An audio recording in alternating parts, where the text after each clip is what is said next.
দর্শক, সকাল সকাল আপনাদের চম্পা হাঁসের খামারের পক্ষ থেকে সবাইকে শুভ সকাল।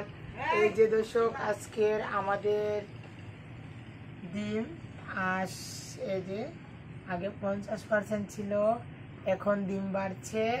এই যে দেখুন দর্শক,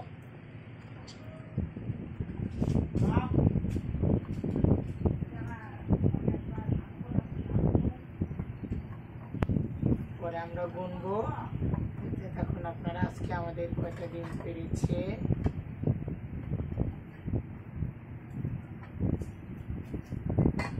1 2 3 4 5 6 7 8 9 10 11 12 13 14 15 16 17 18 19 20 21 22 23 24 25 26 27 28 29 30 31 32 33 34 35 36 38 39 40 41 42 43 44 45 46 47 48 49 50 51 52 53 54 56 57 58 59 60 61 62 63 64 65 66 67 68 69 70 71 72 এবার আমাদের ডিম বাড়তে শুরু করেছে। এই যে দেখুন দর্শক, আশা করি আরো সামনে বাড়বে আমাদের ডিম। তো এখন সারাদিন হাঁসকে খাবার দিয়ে রাখি। হাঁস খেতে চায় না, তারপরেও আমরা এখন সারাদিন খাবার দিয়ে রাখি। যারা খেতে চায় তারা খাবে, এর জন্য আমরা হাঁসকে খাবার দিয়ে রাখি। এখন যেগুলো হাঁস বেশি খায় না, আমার হাঁসগুলো এখন আমরা পুকুরে ছেড়ে রেখেছি। আমরা সুন্দর একটা সিঁড়িও বানিয়ে রাখছি।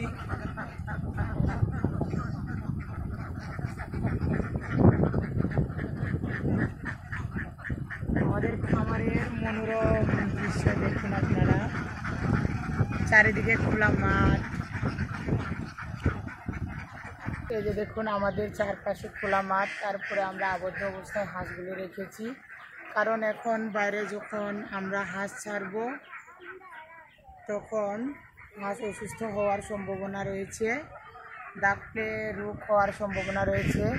কারণ এখন মাঠে ছাড়লে বাইরের খাবার খেলে হাঁস অসুস্থ হয়ে পড়বে। এর জন্য আমরা হাঁস আবদ্ধভাবে রেখেছি।